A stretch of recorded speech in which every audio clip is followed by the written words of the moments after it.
Hi guys, this is my preview for the final match of weekend 2 of the RBS Six Nations 2020, France versus Italy in Paris. France going into this game after an impressive victory against England last Sunday, and Italy going into this game looking to bounce back from their poor performance and poor defeat to Wales in Cardiff last week.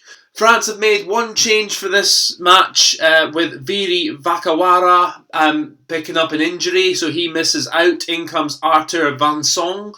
Vincent, a very talented player when he was in the French under-20 squad and was a shining light with them and is seen having a bright future in French rugby, so it'll be good to see him on the international stage starting, seeing how he does there. The biggest thing that sticks out to me with this French team though is they've gone for a 6-2 split on the bench with the Toulon lock, Toa Fiano.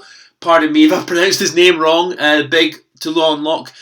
He comes in as the second row option on the bench with 6 forwards and 2 backs, like say. Only half backs as the backs replacement, so that's an interesting call. Suggests to me that Galtier is maybe looking at the set pieces a bit, possibly looking at the scrums, looking to physically overpower Italy in the last 20 or 30 minutes of the game. With the Italian team, the only major change that stands out really is Jaden Hayward coming in at fullback with Matteo Minozzi moving out to the wing. Other than that, it's more or less as you were. The team that played Wales, Canna, Allen keep the 10-12 axis from last week, which is interesting choice. Again, suggests to me that Italy, when they have the ball, they're going to look to spread it when they can.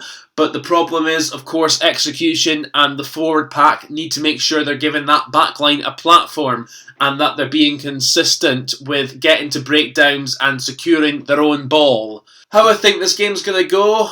I think this could be a fairly open encounter for large spells, but a lot is also going to depend on set pieces as well.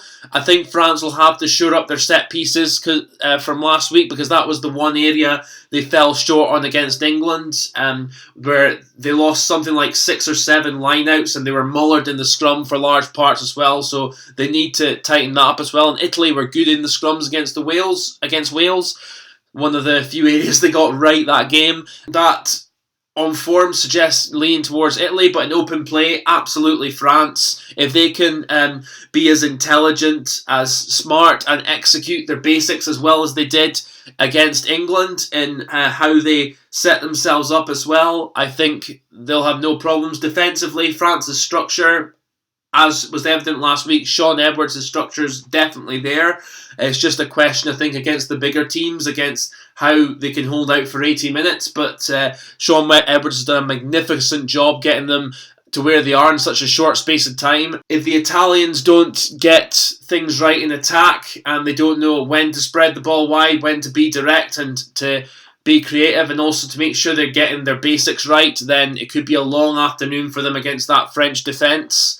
If Italy defend like they did against Wales last week, then that French backline would be exciting to watch running riot, I think. And I think that's going to be where it tells, really. I think the defence is going to be the difference, because I can't see Italy keeping this French side out for long enough spells over an 80-minute game. I've got to be completely honest there.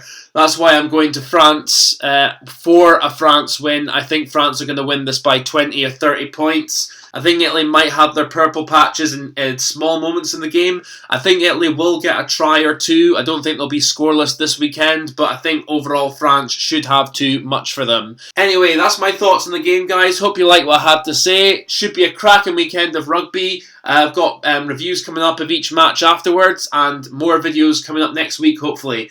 Thanks for listening, and I'll catch you later on.